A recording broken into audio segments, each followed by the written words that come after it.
Hello, friends. This is Larry. I'm coming to you from the Portland Roadster Show, and I am with JF Launier, and I did it right. Nice to meet you, JF. It's good to see you. So, kind of weird. We're halfway, more than halfway through the show, and this is a car I have been waiting for. This is the guy in the car. We kind of were past two ships passing through the night, we did. and we connected now. That's what happens when you're both busy, though. You guys got a deal you have to deal with, and all the great people that are from here. And here we are meeting customers from out of town, and we invite them down, and we're trying to put on a big show too, right? It's amazing how busy it has been here. Yes, this is one of the best shows I've ever been to. And have you been to, that's saying something. Yeah, have you been to Portland Roadster Show before? Yes, we have. So you know the baseline to compare it. Yeah, Me too, and have you seen it any better than this year? This is the best cars I've ever seen in any show. Yeah. So never mind just the fact that it's the best Portland Roadster Show I've been to. It's better than any show I've been to for quality of cars. That's really impressive. Yeah. The promoters would love to hear that. It's the pretty truth cool. of the whole deal. Any of us that are here, we all know walk that. around, you can see it, right? Yeah. You can see the quality of the cars and the upper echelon of the cars. Whether it doesn't matter if it's a street machine, a hot rod, a street rod, or a custom, they're here, but they're here with the best quality. It's amazing. Yeah, I'm blown away. Let's talk about your car. So I don't know that we ought to go straight to the award and then talk about it. Let's just talk about what it is and what you started with first. What year is this car, and what did you really start with? What I think you started with? It started out as a $400 car that was going to the wrecking yard. So 64, 63, 65 Rivieras basically are known for being kind of a cool car. They were very distinctively styled from their era. But what they had that's really desirable right now, when they're really rusty and junky, is they have a really cool nailhead engine. So one of my buddies bought the car from me about 6 months prior, took the nailhead engine and the transmission out of it, and when I called him back and I said, hey, you still got that old 64 Riviera around? I'm thinking I want to cut it up and make a custom out of it. He said, I do. What are you going to sell me that car for? $400. So you start out a multi-million-dollar build by buying a $400 car. I don't know if it makes any sense, but that's just the way that one started.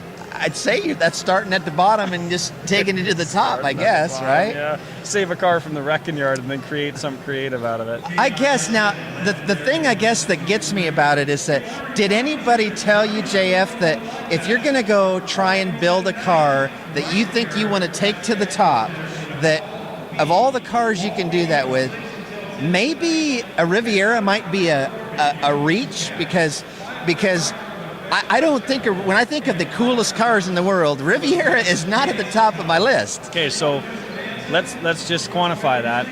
Not only is that car out of reach for that award, not only is a $400 rusty heap out of reach for that award, but a car physically that big is out of reach for that award. Traditionally, the Ridler Award has been given out to mid-30s to late 30s Ford product because it's smaller, it's easier to manage every piece and make it perfect. The larger the car gets, the bigger it gets, the harder it is to make every piece 100% perfect so you can win that award. So traditionally, if you're going to go to Detroit, win Ridler, you're better off having a red 30s Ford. That's just kind of. And you didn't do that. Too retarded to do that. That's the problem with me. I just didn't see it. We showed up back in 2008 with a killer car. I didn't know what was going on, and I'll tell you a little story that I've never told before. I'm sitting and doing an overhauling with Chip Foose, and one of my really good friends comes up and he says, "JF, are you building a station wagon right now?" I'm like, "Hell yeah, I'm building a station wagon right now." You don't happen to be going to Detroit, do you? Yeah. No, I was there 2 years ago, and I looked, and I think I can totally build a grade 8 car, and I'm building that thing, and I'm going to make the grade 8.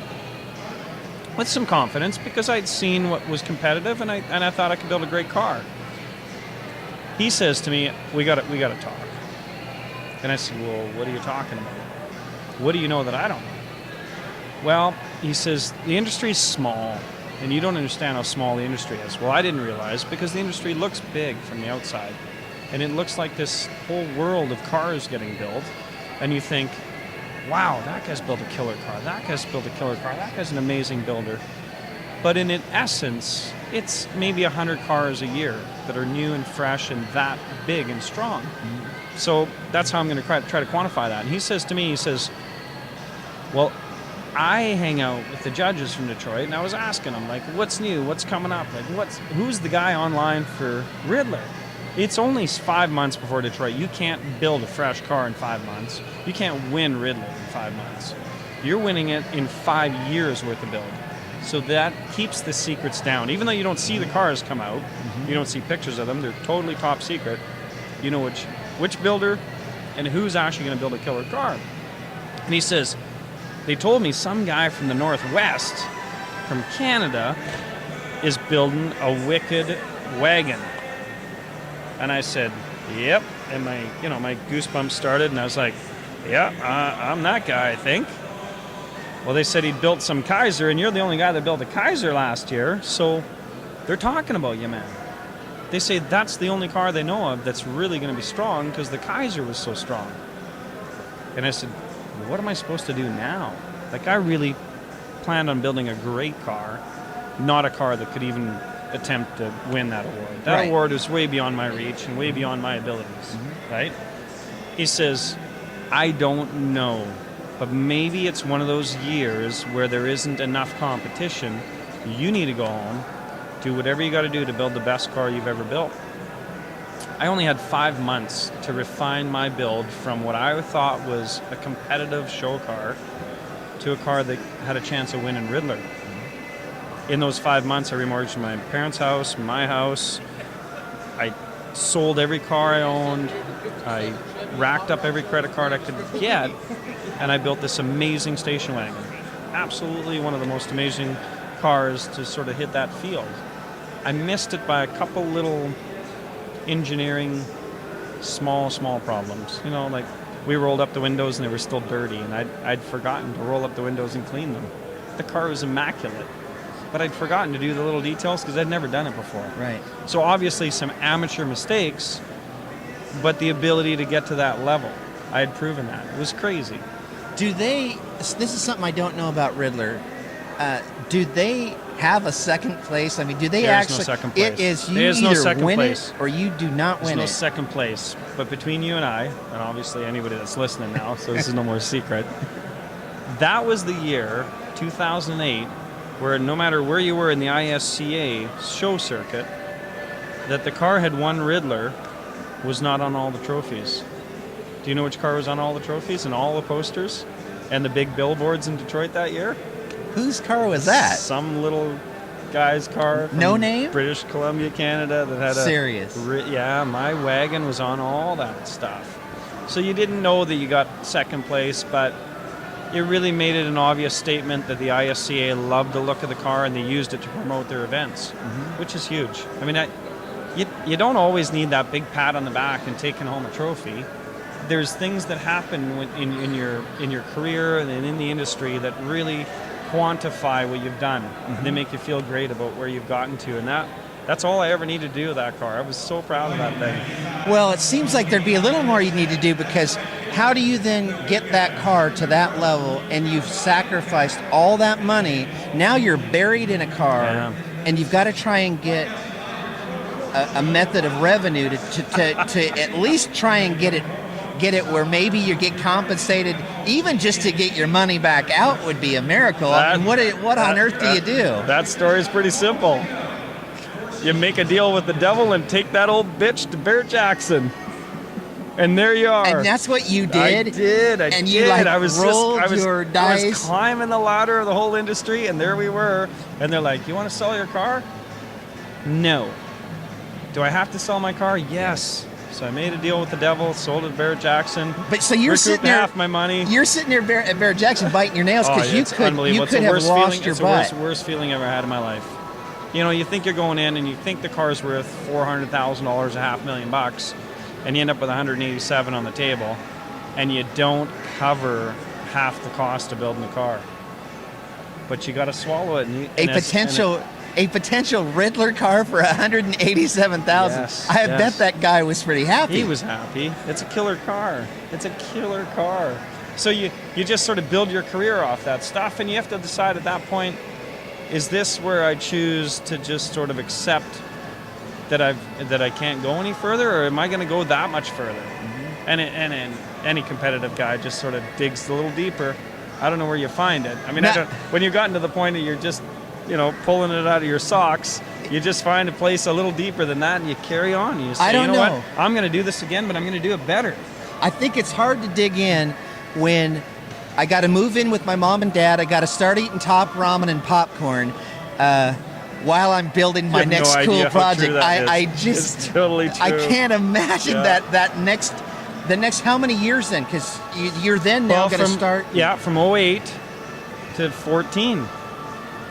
So you start in 08, and you're like, you know what? I can do this. I've tasted it. I can do this. There's no two ways about it. It's something that's within my grasp, within my mental ability, within my physical ability. I can teach myself to get better, and I got to be better by 30% or what? I don't even know. You don't quantify that, but I got to be better at what I do. But I know I can do it. I know I'm the right guy for that. How am I going to do it? I don't know yet. But you start, because at the start of those projects, just like I said, it's a $400 car. It's not like this, you got to go out and find $150,000 to start. If you have the skills, you start with junk, and then you build off of that. And every day, every evening, every week, every month, and then every year leads you to a result. And if you can coordinate that, and if you can build it into something significant, then that's where you get to that level where you can compete with the big boys. You have to qualify, though, that the average guy is not you, and they're going through the scenario where they've done all the mortgage stuff, they've done all that, they just got their $187,000, and now for them to start over, they got to go to the bank to just start over. They can't say I can use my hands and start making up the difference there. And that's what would have killed most people. You had to dig in and say, I'm doing all the work, I'm going to do it myself. Yeah. I think that's the reason I'm the first guy in 35 years to win the award as the owner and the builder. There's actually two separate trophies. When we were there on site, and they called me up, and everybody lost their breath, and we had 35 people there that flew from Canada just to be there for that moment. We knew we were strong, and we knew we were there to really put in an effort at winning. You don't know if you're going to win. You're just there. We're there with your troops. You're doing the best you can, but you just bring your A game. You don't show up to win anything in your life, and you don't compete at any level of anything that you care about not bringing your A game. So you bring it all. If you lose, you gather up the pieces, and you identify why that might have happened. If you did it right, you win. So there we were, but it's hard to describe how to get those people motivated to help you, how you get everybody on board to help you. It doesn't happen, like you say, by throwing money at it. In some instances, it has happened that way, but then you got to find the right builder who has the passion to do that for you. But in 35 years, there we were. They called my name, and I had the big cup in hand, and I tried to walk off stage, and they said, and this year's Builder of the Year is... And I had to go back up there, and I've got this super heavy trophy, and I'm like, doot, walk back up there, grab the other trophy. It hasn't happened, and it made for a very unique car, a very unique build, because I didn't have to ask anybody for permission on how I was going to build the car. Most people would say the builders, that's a builder's dream. Usually somebody's got some input. You're building this, you're trying to build the best car you can build, and yet the owner has this particular kinds of things they want to stick to, and that potentially costs the whole thing, and you could lose because of that decision. You can put the wrong thing on the roof of a car. You can put the wrong thing on the hood of a car. You can put the wrong thing sticking out of a hood of a car.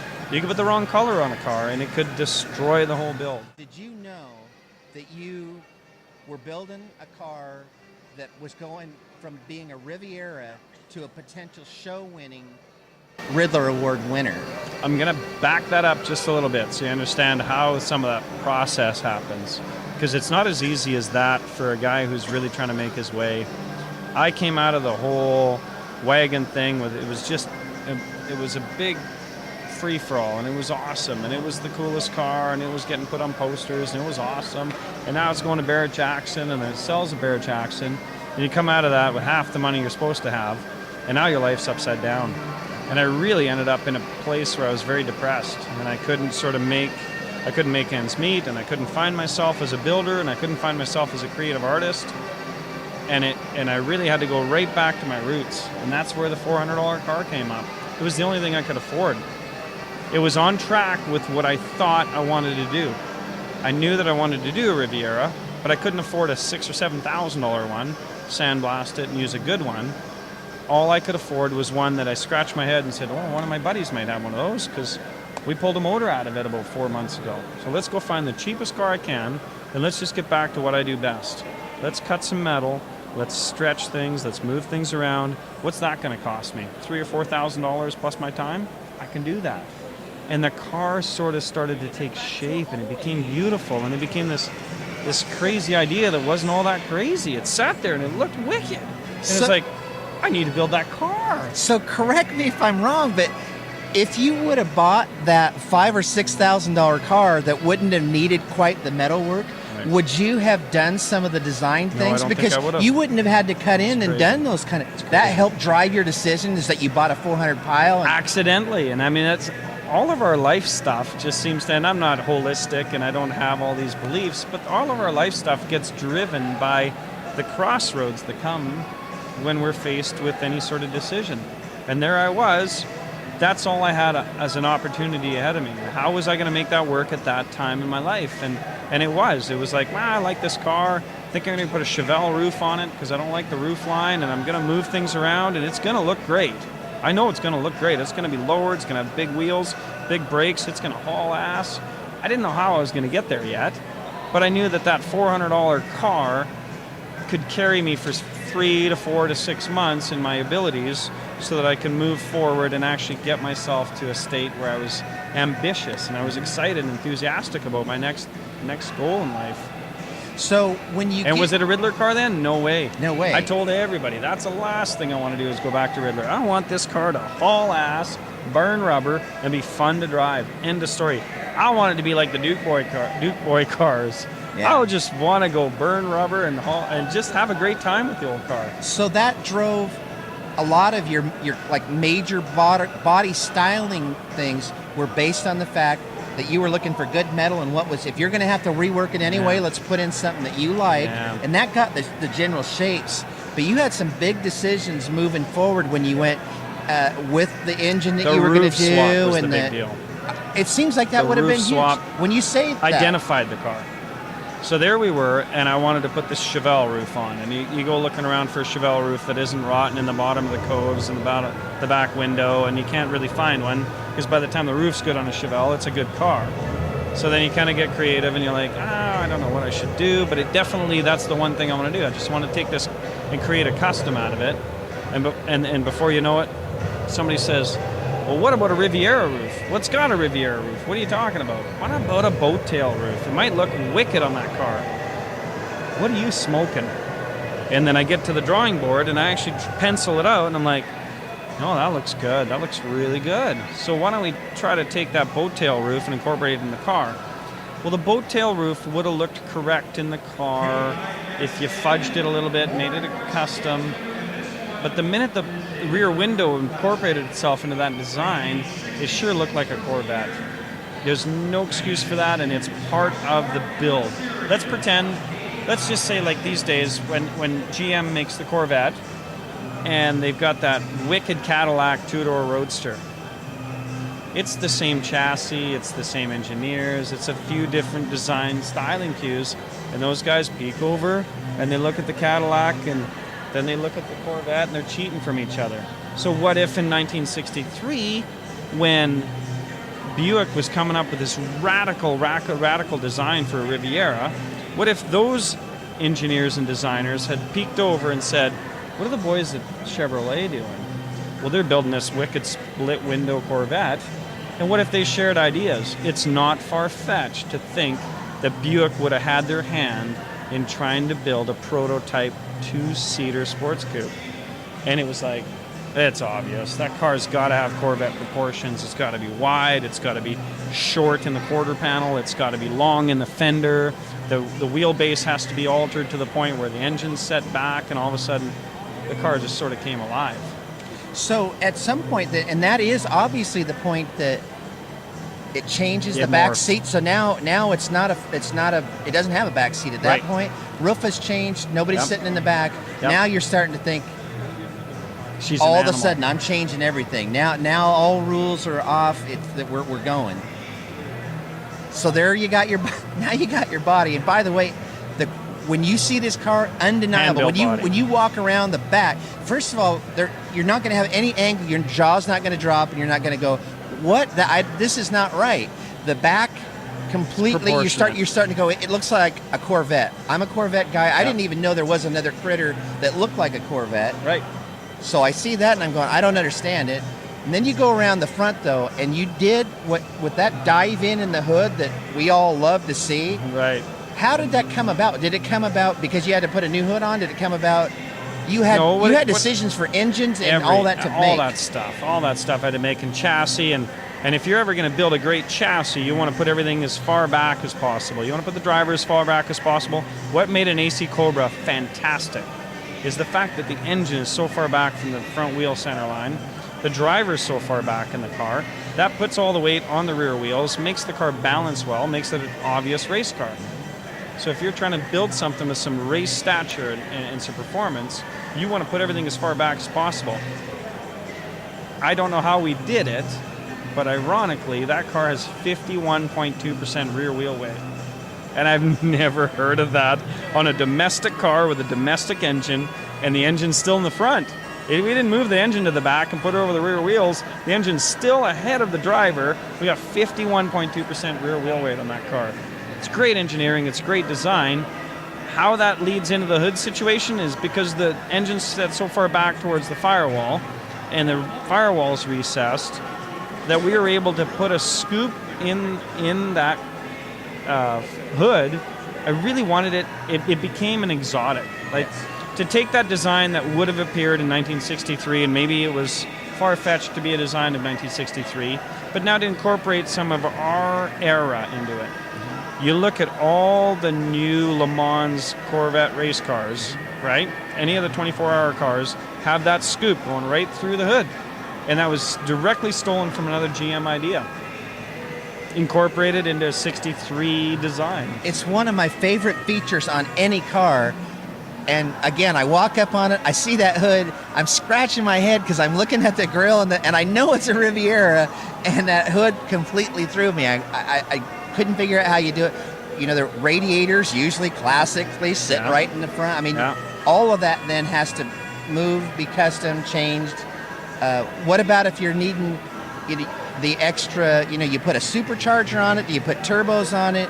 Right. Did that affect that decision when it was back? That became the turbo idea. At that point, we knew we had, you remember the Hemi under glass cars that used to drag race in the 60s and 70s? Well, at that point, once we had that window, and it just became a window to something fantastic, and we didn't know how to do it yet, but it was, here's the window in the back of the car, and we toyed around with the idea of having the engine back there, and I really liked the idea of a mechanical component, so I thought, I'm going to make it accessible, so through the rear window, you're going to see the differential, or something active, something mechanical, and when it dawned on us that we can improve the car's performance, and have something very mechanical back there by having twin turbos under the rear glass, it was a no-brainer. It was like, okay, I guess we're going to do that. But that takes 6 months, man. You got to plant those things there, plumb them, and figure out how to get the boost back to the front of the car. That was an interesting thing, too. It's like, it's going back. Well, let's just go back, man. Let's just put it right through the whole headliner of the car, right down the windshield, right? I mean, I'm sitting there. Usually I'll watch people that'll come up on the car, and I don't know how much you notice when you're back in the scenes and people kind of walk up, but they'll walk up and it's like they're trying to figure out what's the tube. I had a whole bunch of people I heard said, oh, that's a rear engine car. It's got the hood in the back, and it's got the scoop in the front. No place to put the engine. So everybody's trying to figure it out. And I couldn't believe how many people got it wrong. I wanted to go up to every one of them and say, no, that's not what it is. But there it is. It's a big boost tube. It might be the most talked about feature of the car, and by default, I mean, when I did it, I wanted it to be bold, because if you look at that car, that tube is not in a color that's drab, it's not in a color that's going to disappear, and it's an obvious accent color. And it was like, that tube is so bloody cool, I want people to see it.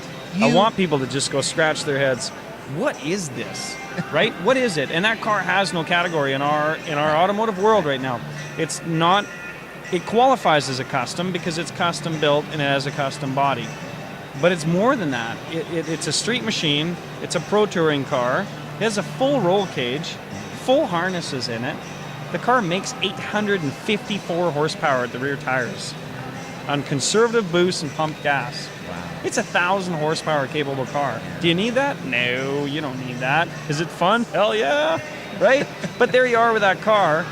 How do you qualify that car? It has no actual, right now in our industry, it doesn't fit in any category, but I guarantee you in 5 to 10 years, you're gonna have 100 of those cars. It looks like an exotic. Yeah. And once it got to that point where we wanted it to perform like an exotic, you have to do certain things that are going to make it work like an exotic. And then it looks like an exotic.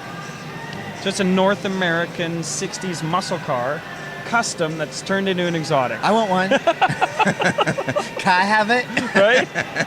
So when you won the Ridler, did you have the grills in the back that covered the turbos, or did you have that exposed so you could see the turbos? Yeah, so there's just two little panels there that we had finished. I mean, those turbo systems are completely disassembled and chrome plated and polished. To win that award, everything has to be perfect.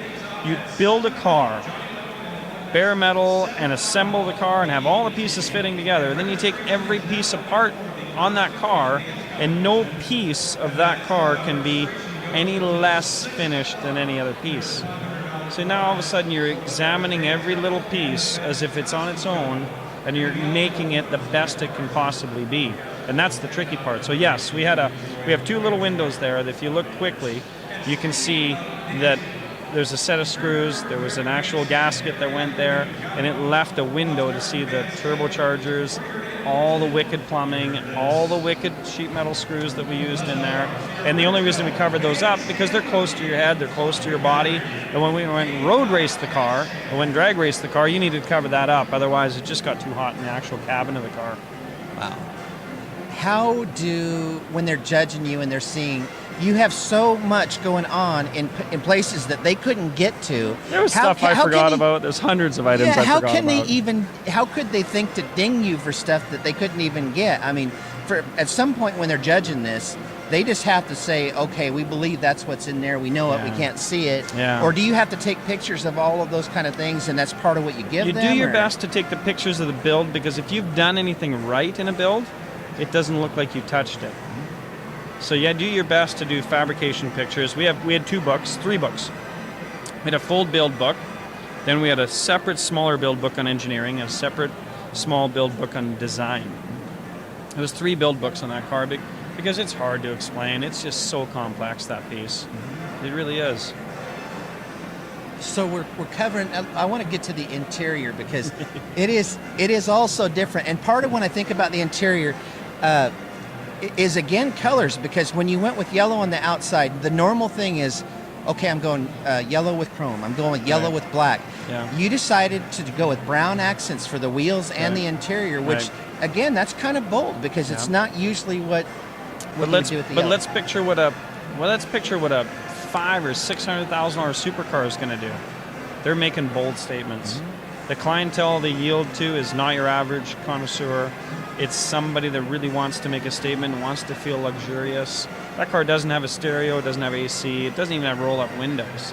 But when you're inside it, it feels very luxurious. It feels like it complements the styling of the car. It feels like it complements the performance of the car. You don't want to shortcut any of that. And that's where we ended up with brown, where we ended up with a lot of carbon fiber highlights, a lot of custom fiberglass and carbon fiber components, and then even a beautiful chrome ribbing that sort of defines the center of the car. You just sort of play on all that stuff is what you do. you can't even describe the interior. And the downside, really, for people that come and see it at the show is you don't get to stick your head in the window and see it. And I did, with your son showing me too. Yeah. And I could have sat there and just drooled on everything. The quality is amazing. So you know that when there's 150 hours in the fuse compartment. You know, it's just like, and then we just put a lid on that and forget about it. We have photos and stuff. Yeah, we have photos and stuff of that. Your son, thank God, said, "Oh, you got to see this little thing," and he pulls the lid off of this container, and I'm thinking, why would it be finished like that? And there's only one answer to that, and it's that Ridler, you're completely. You could see every detail, and you knew you had not missed anything in that car. Here's how I thought I wanted to win Ridler. Because not only do you want to win it, but you always have a picture in your head. I wanted to be the guy that unloaded the car at the back of the hall. It's almost a quarter of a mile to get from the back of the hall to the front of the hall. Most people have their tires wrapped up in plastic, and they push the cars into place. And to pass tech, basically you need 10 seconds. Car needs to start, stop, move forward, backwards, turn left and right. And you can do all those things in sequence, and it takes about 10 seconds. I wanted to drive my car the quarter mile onto there. And I didn't want to have the plastic on the tires. I wanted to prove a point. I wanted to do it my way, a different way. And that's where we ended up with unloading the car, drove it to the judge's station. And I remember very vividly, one of the judges said, because I drove up and said, "Oh, we're ready for a spot check." Well, you drove here. You don't need a spot check. They're almost like under their breath, right? And the one guy says, "Hey, are the keys in it? We're going to go do some donuts." And I said, "Keys are in it. You give her shit. We're ready." We showed up confident and ready with a car that not only was there to compete, but it was there as a real car that was going to do anything any other real car was. And you know what? You want to go drag racing? Let's go. I might win or I might lose, but I can do it.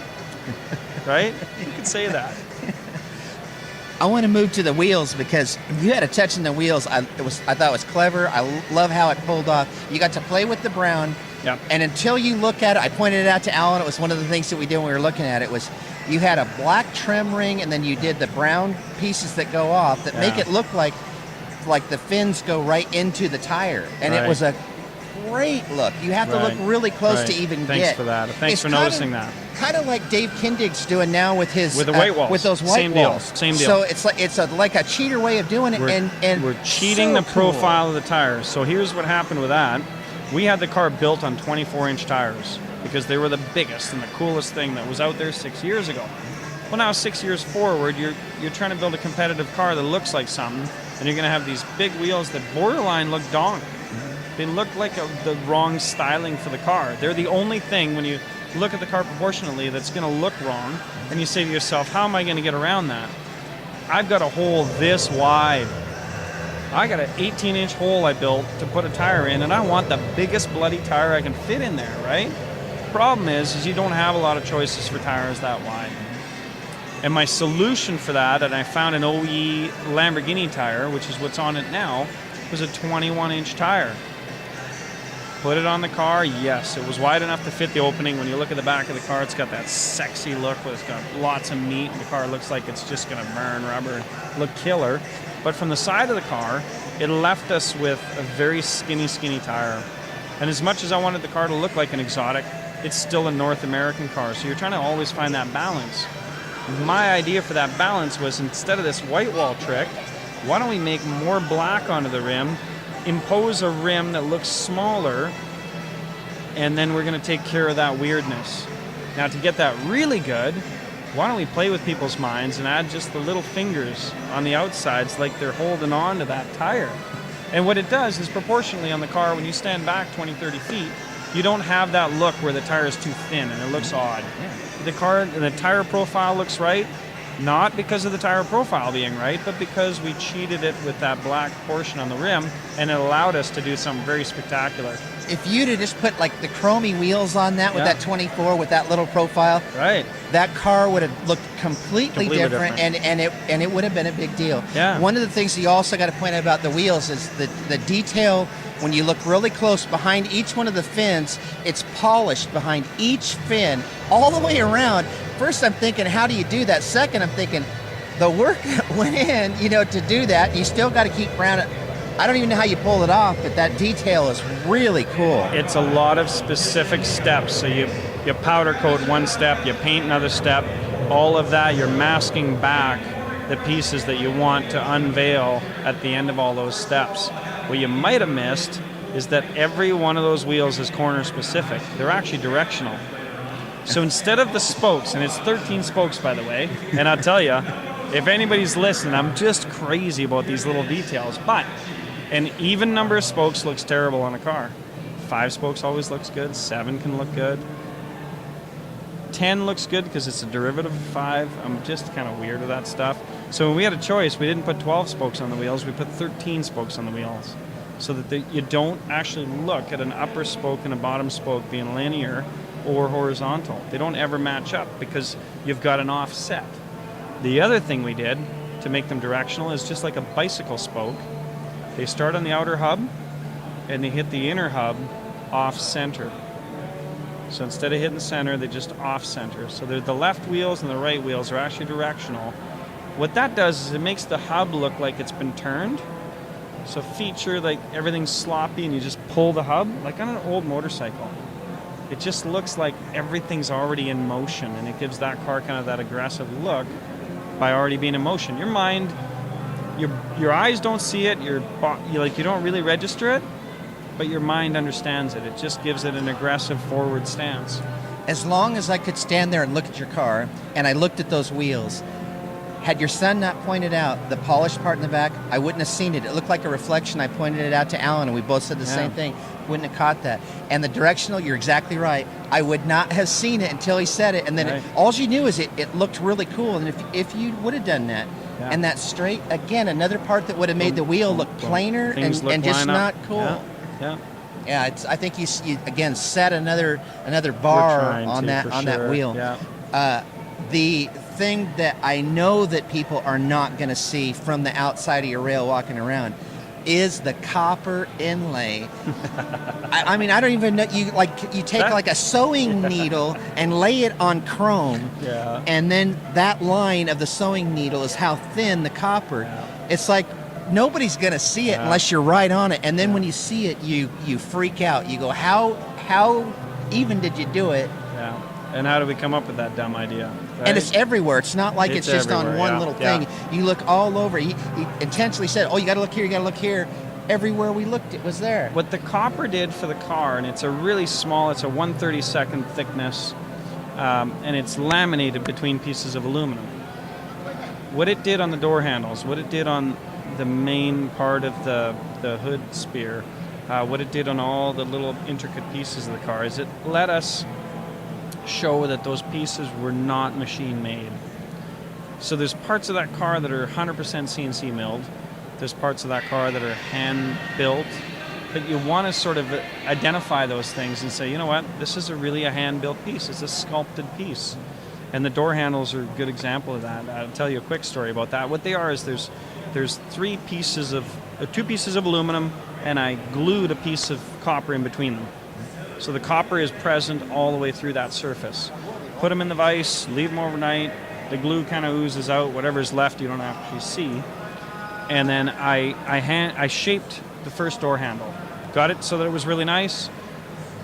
By the time I was half done shaping, I heated it to the point where the glue let go. I had an extra door handle, and you can't really put them back together. They don't actually line up no matter how much you try. So I'm like, oh man, that sucks. So then I built 3 more door handles, thinking I need a spare, because I know they're very sensitive now. And it's like, we're talking 250 degrees, so they're never going to separate now, but when you're using a grinder on them, they're going to blow apart. So then I kind of shape them as best I can with a grinder, but it really is done by hand. So I'm hand filing the shape of into these door handles. I got 3 of them, remember. Get them shaped, take them to the buffer. Believe it or not, the buffer blows them apart. I didn't realize when you're buffing that quality and that type of metals, that you're getting it that hot again. Boom, now they're in pieces. Well, now they're really, really thin, so you might as well throw them away again. We got, I think it was 9 door handles I built by the time I had 2 on the car and 1 spare one. And what I ended up doing is when I was polishing them is again by hand, I had to hold them by hand, buff till they got hot to the point where I couldn't hold them with my bare hand. As soon as I put a And glove then on, you knew. then I knew. Then I just put it aside, grab the other one, get it, and of course, buffing's a really long, tedious process. But you got to go through it, and it was just, there's probably a week's worth of work in the door handles on that car. Just the door. You could have just ordered some, you know. I mean, they might have had some Riviera but I sitting wasn't around that guy. So, one other thing I also noticed that I don't think the stock Riviera had was what's going on right in the middle of the bumper in the back. Yeah, the exhaust. There's some exhaust action coming right out of the middle, and killer, isn't it? yeah, and you didn't just phone that in either. It's No, we custom didn't. looking, We shape, didn't. everything about that, the way it came. Doesn't look just squared out. Doesn't look just rounded out. It Right. has. One of my best buddies in the world, Mike Curtis, did all the machine work on the car. He did the grills, he did the wheels, he did the exhaust tip, he did cool sill plates for the car. He's a genius with that stuff, and that's why I was saying there's a balance between. Sometimes you go to a car show and you can see the body shop that built the car because everything's painted. On the inside it's painted, the outside it's painted, underneath it's painted, and you can see the difference between body work and then machining. Then you go to see the next car, and obviously the guy had a buddy that was a machinist because they machined a set of running boards and they over machine things. And trying to find that balance between the hand-built pieces, the machine pieces, is really the tricky part. You can't really hand build something as cool as that exhaust tip. No way. Right? And you know, Mike Curtis, he's a name that comes up a lot All with the you time. guys. He's the best of the Builders best. kind of in the know. Yeah. They kind of. They know he's the go-to guy. Yeah. So what I did with Mike is we just talked about shapes and what's a neat, interesting shape. And really, we worked more the shape of that based on the taper of the rear window. So here comes this rear window. It's triangular. What are we going to do with this exhaust? We had a lot of choices. The obvious one is just two round tubes glued together in the middle.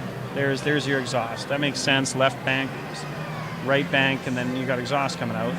But between that, which is a mechanical component, and an artistic piece that sort of flows with what we're looking for in the car, he came up with more of that heart-shaped, that oval but off-oval, triangular oval look, and it's one of my favorite pieces of the car for sure. Mine too. And the good news about that is a lot of people will at least look at that. They can't see anything hanging down the bottom, and they can figure that one out. It's badass. It is. And everybody always says something about it. You go, oh, well, now that's an exhaust. It's and that's even a cool. cooler when it's not cleaned up for a car show like this, and it's kind of dripping junk down onto the beautiful bumper and all. You do drive it. I drive the one piss of the out things of it. I can tell people when you look at the details in this video, we're going to have links to that, so Yep. people can actually see this car in action because Right. it's not just a claim. This is not just a trailer queen deal. It's a car built to run and run hard, and Right. you do. 2 weeks after Ridler, or maybe 10 days after Ridler, we won the biggest award in the industry. These cars normally get a room built for them. They normally go through all this car show stuff, and they become this prize that you sort of truck around and you lay out the carpet and show it around. 10 days, 2 weeks after, I picked up my daughter from school in it, and we went for a rip. We got gravel marks on the bottom. We started tearing up the tires. It became a real car at that point. Within that year, within 6 months, we were road racing with the Optima Street Car Challenge. We did a real wicked fundraiser at a local drag strip, and the car made a dozen passes. You know, like, it really became a real car. My son and I ate ice cream in it.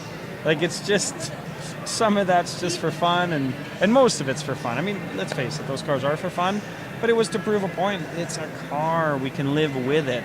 We don't have to live around it.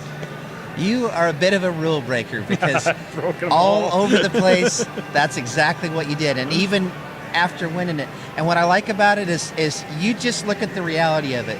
You have a show car, you've just run the Ridler. What else do you need to prove? Yeah, what does it need to keep being it doesn't need to.